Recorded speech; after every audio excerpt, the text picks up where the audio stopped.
Информациите стигнуваат до вас.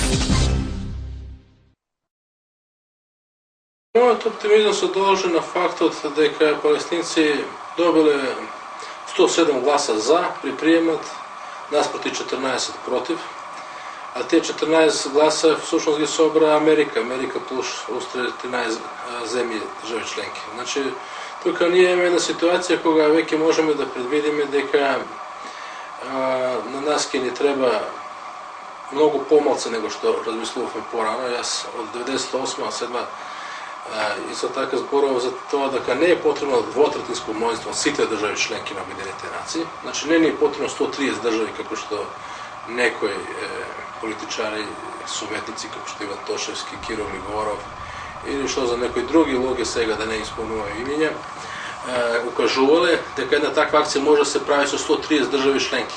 И онда чекавме со години да дојде бројка до 130 држави членки што ќе не призна по уставно име. Меѓутоа, еве сега на пример на Палестина гледаме 107 земји за, 14 против, тоа е 121 држава, значи не е ни близко до она бројка од 130 земји што наводно ќе ни требало за една таква акција. Кој е принципот? Потребно е просто мнозинство од присутните во салата на Генералното собрание? Доколку се изработи ова работа коректно, значи тоа се несуштински прашања, несушествени прашања, тука значи ќе ни треба просто мнозинство од присутни во сала. Ако имаме 100 држави присутни кои гласат во сала, значи ќе ни треба 50% плюс една држава, тоа е значи 51 држава. Тоа е многу по-лесно да се изработи отколку 130 земји кои не признават под уставно име. Значи, тука се работи за една цифра што ние лесно можеме да достигнеме доколку правилно објаснуваме дека се работи за едно прашање што веќе е фактички решено со повелбата на Обединетите нации како несуштинско прашање, знаеме кои се тие суштински прашања. Се во споредба со Палестина ние сме веќе поминале процедура во Советот за безбедност, немаме значи проблем со вето од било која од сталните членки. Туку сега треба во Генерално собрание просто да изгласаме една резолуција со која навредувачка референца бивша Југословенска ќе се замени со Република Македонија, со нашето уставно име.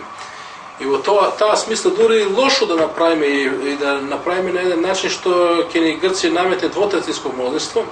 И во таква ситуација 100% имаме шанси да добиеме, затоа што доколку, еве да кажеме, се бара двотретинско мнозинство да се смени референцата во уставното име Република Македонија, тоа ќе биде од 110 земји што би гласале, да кажеме, во сала, 20 на грчка страна, 90 на наша страна, тоа е веќе, гледаме колку 80% мнозинство за таква една работа, дори тој процент од 66% ќе биде надминен. Така да ние тука имаме големи, да не кажем 100% шанси таква една работа да иструкаме во Обединетите нации. Зборувајќи околу тие дополнителни услови, Македонија заедно со Португалија е една од ретките земји на светот на кои што им било наметнато да имат дополнителни услови. Малку да го расчистиме, можеме ли овој термин?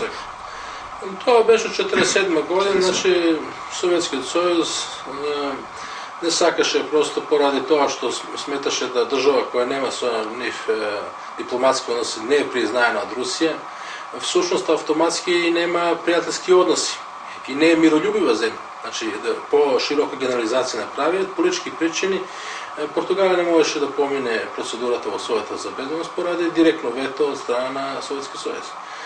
Сега таа работа беше искористена од одредени земји што имале малку појасна перспектива и побарле преку Генерално собрание советодово мислење дали земја може да биде условена со дополнителни услови надвор од пропишаните од член 4 дали за нив сме да се гласа.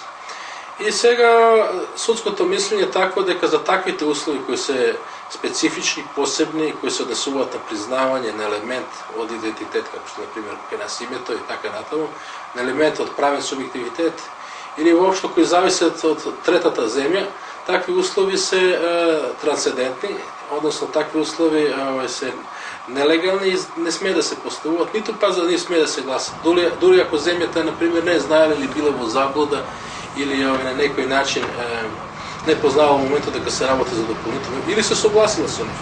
Значи, во сите тие варијанти судското мислење е јасно, значи такви дополнителни услови не смеја да се гласаат, тоа е пречекорување властвување од Совет за безбедност или Генерално собрание или двата органа. Така да такви услови потоа креирале трансцендентни дополнителни обврски, од овие услови се нелегални по фактот што траат почина приемот. Значи, тука е плюс еден, да кажеме, елемент повеќе на нелегалноста, и услов што смее да трае дочина приемот врз база на тоа дали е таков исполнет или не се проценува дали таа е подобна за членство. Кога трае услов почина приемот, значи тука се работи за еден дополнителните, во наш случај два дополнителни услови кои се според сваќање на судот нелегални и кои всушност би требало и во таа смисла да ги елиминираме. Такво судското мислење 48 година врзано за тие дополнителни услови прифатено со резолуција 197/3 од Генералното собрание на Обединетите нации. Ние треба да се повикаме на таа резолуција 197/3 и судското мислење и да на некој начин објасниме на сите држави членки дека ние всушност треба со просто мнозинство да се определиме, односно тие да се определат да нашата референца како нелегална, како дел од тие дополнителни услови, како една трансцендирана обврска која произлегува од тие дополнителни услови треба да се елиминира. Која е процедурата? Што треба сега Македонија да направи доколку се согласи на ваква една варијанта? Најдобро би било сега ние во прв момент или во една оваква ситуација кога веќе видиме дека имаме големо мнозинство, потенцијално големо мнозинство на наша страна, да одиме со политички приод. Политички приод подразбира, значи директно да се смени референцата со уставното име, преку резолуција на Генералното собрание на Обединетите нации.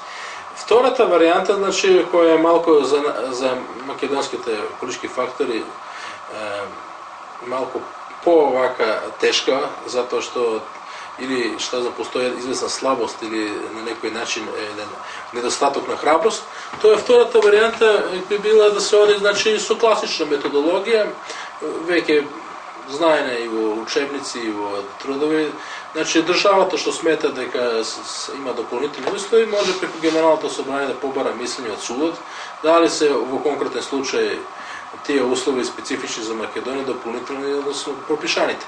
Доколку ова се изјасни дека се работи судот за дополнителни услови и во македонски случај, тогаш тоа ќе биде прифатено, увек се прифаќаат ние три судски мислења, тоа ќе биде прифатено од Генералното собрание и тогаш веќе не може да го користи таа референца фирм и ќе мора да направи преминување на Република Македонија. Сте имале релативно солидни контакти со сите македонски власти без разлика на левица-десница. Меѓутоа, сепак ова ваша варијанта никој досега не ја прифатил и не ја спровел формално и практично.